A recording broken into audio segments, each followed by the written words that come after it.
જય સ્વામિનારાયણ, જય શ્રી કૃષ્ણ. કેમ છો મિત્રો? બધા મજામાં ને? તો મજામાં જઈશું, અમે પણ મજામાં જ છીએ.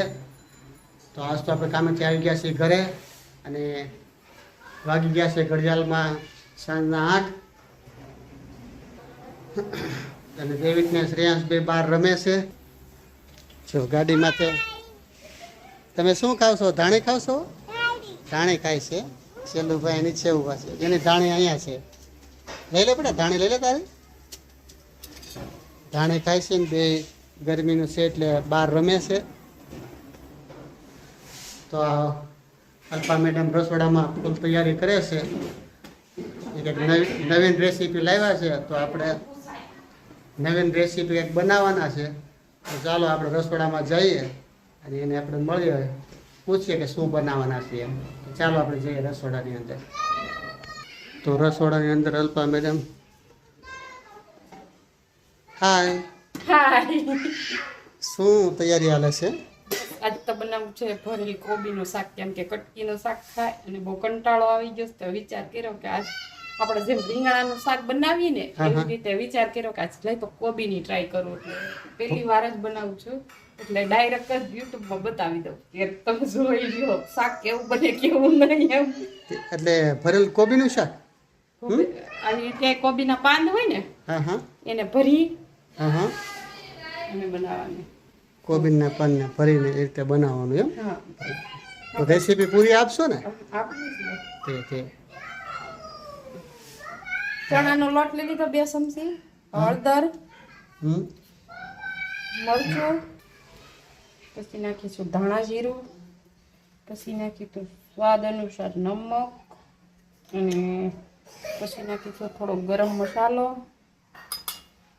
અને પછી બનાવેલી છે આદુ લસણ ને મરચાંની પેસ્ટ થોડીક ઈ નાખીશું આપણે.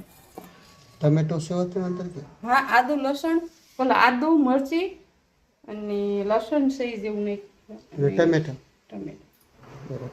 તો એને આ રીતે મિક્સ કરી દેવાનું. મિક્સ કરી દેવાનું. એટલે ગ્રેવી આછી બનાવવાની કે આમ ઘાટી નહીં, રાખવાની? આમ ઘાટી જ હોય. આપણે જે પાત્રાના પાનમાં જે લગાડે એ ટાઈપની ગ્રેવી કરવાની આખી એમ ને?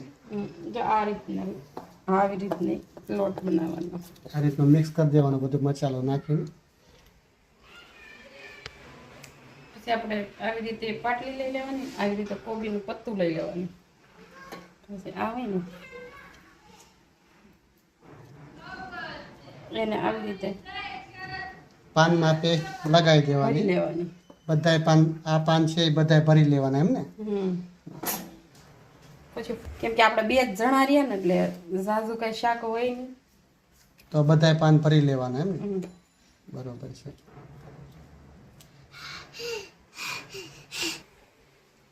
તો તે ક્યારે બનાવેલું કોઈ દિવસ બનાવ્યું નથી, આ પહેલી વાર જ ટ્રાય પહેલી પેલું ટ્રાય મારે છે?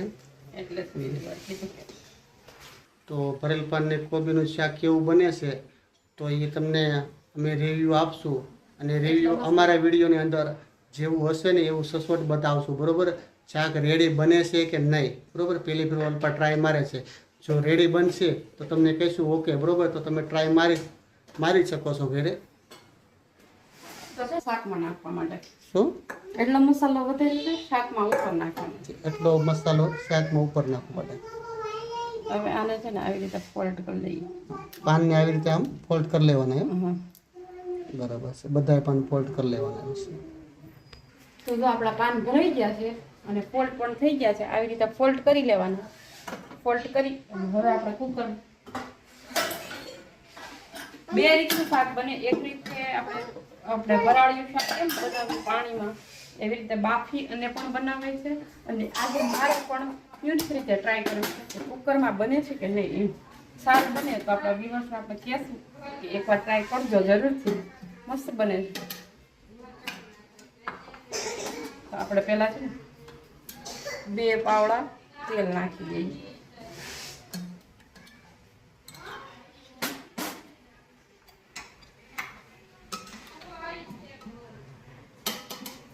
પછી તેલની અંદર તેલમાં મસાલો નાખવાનો કે ડાયરેક્ટ આપણે પેસ્ટ બનાવી ને પેલા ગ્રેવી પેસ્ટ બનાવવાની અંદર? બરાબર. એ તો ટમેટાની ને એ તો બનાવવાની હોય આપણે. તો તેલ આવી જાય તો પછી આપણે જે શાકનો વઘાર તો પેસ્ટ બનાવવાની છે ગ્રેવી, એ ગ્રેવી બનશે ને હવે તો નથી એવું. તેલ આવી જાય તો ગ્રેવી બનશે ને પછી આમાં. પેલા ગ્રેવી બનાવવાની, ગ્રેવી બનાવી અને પછી આપણે રીંગણા નાખીને છોડવી એવી રીતે પાણી ગ્રેવીમાં તેલ છૂટું પડી જાય પછી પાણી નાખી અને પછી આ પાન નાખ પછી 3 સીટી વગાડવાની. પણ દાખલા તરીકે એક અંદાજ આપું છું કે આપણે કેમ ભાજી તૈયાર કરે, શેની ભાજી? પાવભાજી. પાવભાજી. એ રીતે ગ્રેવી તૈયાર કરવાનું ને આખું. હા આનું આ ટમેટાની પેસ્ટ છે ને એની એવી રીતના પેલા બનાવવાની. આપણે કેમ ભાજી વઘારીને ટમેટાનું તેલ છૂટું પાડી એવી રીતે પછી આપણે શાક એવી જ રીતે આ પણ એવી જ રીતે બનાવવાની. તો જોઈ ટ્રાય કરી લો. તેલ આવ્યું છે? આવ્યું તો નથી હજી. બહુ વાર લાગી તેલ હતા. તેને ખબર પડી ગઈ તમે પેલી પેલું ટ્રાય મારો એટલે.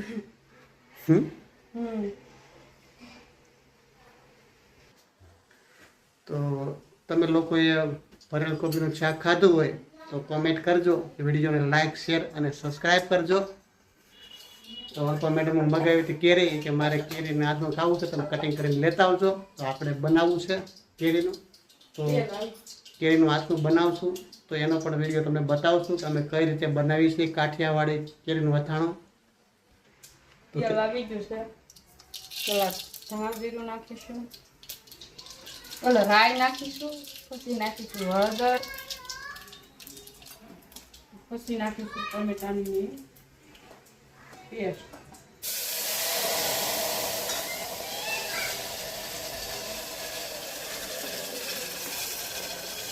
તેલ છૂટું પડે ને ત્યાં લગી તળવા દેવાનું.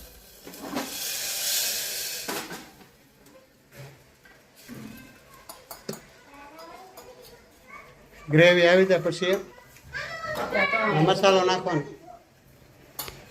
તો પછી નાખીશું આપણે ચટણી નાખી અને આ લોટ વેતો ને આપણે એ નાખીશું. આમ આંગળીયા લૂસી લે ફર્સ્ટ ક્લાસ. આ પાણી હરખું લૂસી નાખાય ને એટલે થઈ જાય મસ્તીનું બધું ગ્રેવી બની જાય ફર્સ્ટ ક્લાસ. ફર્સ્ટ ક્લાસ જ બનશે. ફર્સ્ટ ક્લાસ જ બનાવવાનું છે આપણે, કારણ કે જો આમ સુગંધ જ મળી આવે તરત જ. ગ્રેવી બને ને એટલે તરત સુગંધ કેવી મસ્ત આવે. હરેક શાક ગ્રેવી વાળું. દેવી મને કે છોલે બનાવવા, છોલે પૂરી ખાવા. મેં કીધું આજ નહીં, રવિવાર નો નહીં પણ છોલે ભટુરી બનાવવા. પાણી કરી અને નાખી દેવાનું. આ રીતના ગ્રેવી બનાવવાની આપણે. ગ્રેવી મસ્ત બની ગયું છે ફર્સ્ટ ક્લાસ. હવે આપણા ફોલ પાન છે ને એ મૂકી દેવાનું. પાનને અંદર મૂકી દેવાના ભરેલા અંદર.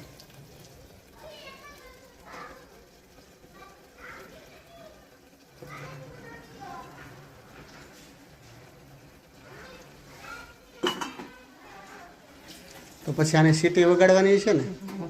કેટલી સીટી વગાડવાની?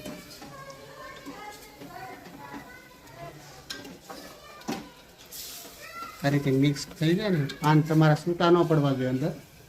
એ છૂટા પડે તો મિક્સ ખાવાનું છે ને. એમ થવાનું છે પણ આમ પેક રહે તો મજા આવશે. આમ અંદર સડે હરખું વ્યવસ્થિત રહે. આ એક ડીશ જેટલું, અડધો ગ્લાસ જેટલું પાણી નાખી દેવાનું. ઓકે. હવે કેટલી સીટી વગાડવા દેવાની? 3. આથી નિમક તો નાખતા જ ભૂલાઈ જશે. નાખી દે ને, નિમક નાખી દે, ભૂલાય હું. થોડું એવું સ્વાદ મુજબ નાખી દેવાનું હોય નિમક. સારું ને. પછી થોડો ગરમ મસાલો. ઉનાળો છે એટલે હાવ આપણે ઓછો જ યુઝ કરીએ. ગરમ મસાલો ઓછો યુઝ કરવાનો હોય. હવે કુકરનું ઢક્કણ આપણે પેક કરી દઈશું. 3 સીટી બોઇલ થાય ત્યારે બીજ રહેવા દઈશું. તો હે અલ્પા, આને રોટલી અરે ખાવા મજા આવે કે રોટલો અરે? ફૂલકા પણ બની જશે. જો ફૂલકા રોટલી બનાવી છે ગરમા ગરમ. તો હવે શાક સડે એટલે આપણે જમવા બેસી જઈએ તો પછી તમને રિવ્યુ આપશું શાક કેવું બને કે નહીં. તો તારે બનાવ્યું તો અલ્પા શાક તો છે નહીં બરોબર, પણ આ પેલી ટ્રાય મારી છે તો શાક કેવું બને છે તો એ તમને પાક્કું રિઝલ્ટ આપીશું, બરોબર? કે ભરેલ કોબીનું શાક કેવું બને છે એ હું તમને શાખી કમ્પ્લીટ પછી કહીશ, પાક્કું રિવ્યૂ આપીશ કે ઓકે બને છે. તો તમે ટ્રાય ઘરે મારજો એક ફેરું. તો 3 સીટી થઈ ગઈ છે, હજી એક બાકી છે. તો હજી એક સીટી બાકી છે. તો તું એ શું કરે છે? સલાડ. હમ સલાડ. આ સલાડ બનાવે છે, કોબી, ટમેટા અને કાંદા કેરી. અને કેરી.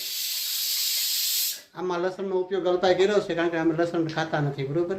કારણ કે એવું હોય તો હું ડુંગળી ખાઉં છું, પણ લસણ નથી ખાતા. બને ત્યારે લસણ નથી ખાતા. આમાં અલ્પાએ થોડું એક નાખીએ છીએ ટ્રાય મારવા પૂરતી, કે સ્વાદ આવે છે કે કેવું આવે એ હાથીથી. બોલો બધા. હા હો હા, શું કહે છે? હું આની ભાષા કાંઈ નથી સમજતો. હવે ખાવા બેસવાનું. કાંઈ નહીં. એમ કહે છે ખાવા બેહું છે, જમવા બેહું છે. સાયકલ આપો એટલે હું બહાર જાઉં. તે સાયકલ આપો એટલે બહાર જાવ એમ?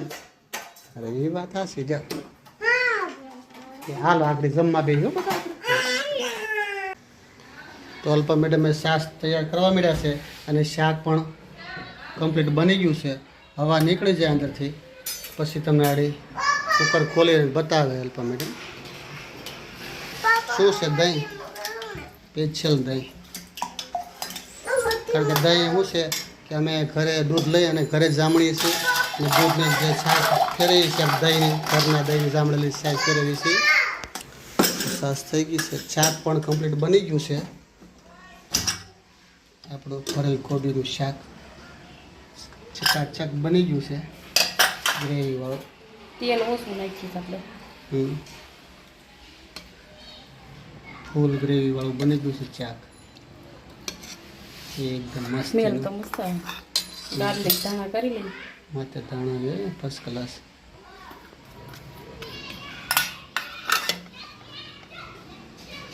ફોઇલ પેપર તો એમનેમ છે હો, વાંધો નથી. હોય તો કાંઈ ને પેક કર્યા હોય એટલે મસ્ત શાક બની ગયું. સ્મેલ બહુ મસ્ત આવે છે. હાલ જમવા જ બેસી જઈ, ભૂખ લાગી. ચાલો શાક તૈયાર થઈ ગયું છે તો આપણે બેસી જઈએ જમવા. તો તમને રિવ્યૂ આપીશ પાક્કું, બરોબર? શાક કેવું બને છે કેવું નહીં. ચાલો આપણે બેસી જઈએ. હાલો તો આપણે જમવા બેસવાનું છે. હાલો ઢોળાઈ રહ્યો બેટા, ધીમે ધીમે ધીમે ધીમે ઓલી રૂમમાં લઈ જાઓ. હાલો જમવા. હા હા હા હાલો. શેલુભાઈ સાસની બવણી ઉપાડી છે. ચાલો ઓલી રૂમમાં બધા. અમારો દરરોજનો ટાઈમ છે. હા જમવા બેસીને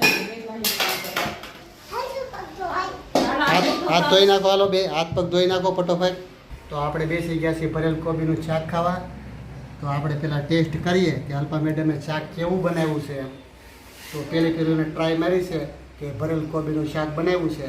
તો આપણે ટ્રાય મારી કે કેવું વસ્તુ બનાવી છે. હું તમને પાક્કું રિવ્યૂ આપીશ કે તમે ઘરે બનાવી શકો કે ન બનાવી શકો. ફુલકા રોટલી અને ફુલકા રોટલી છે, મસાલા છાશ છે અને સલાડ છે, કેરીનું અથાણું છે. તો આપણે ચેક કરી લઈએ. પહેલાં તો ગ્રેવી ચેક કરીએ કેવું બને છે એમ.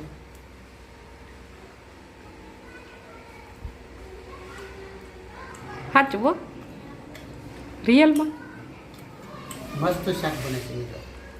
તમને જો ગ્રેવી બનાવતા આવડતું હોય ને તો શાક બિલકુલ એવો ટેસ્ટ આવે છે ને કે તમે હોટલમાં જવાનું ભૂલી જશો, બરાબર? એક થોડું ઘરે બનાવજો, થોડું બનાવજો પણ મસ્ત બને છે. એક થોડું શાક ગ્રેવી મસ્ત બનશે અને તમે આ બીજું શાક નહીં ભરેલ કોબીનું જ શાક ખાશો એવી વસ્તુ. કટકીનું નહીં ખાઈએ. તો તમે આવી જાઓ બધા ભરેલ કોબીનું શાક ખાવા. તો મારા વિડીયોને એન્ડ આપું છું. લાઈક, શેર અને સબસ્ક્રાઈબ કરજો. આવતા બ્લોગમાં મળીશું. જય સ્વામિનારાયણ, જય શ્રી કૃષ્ણ.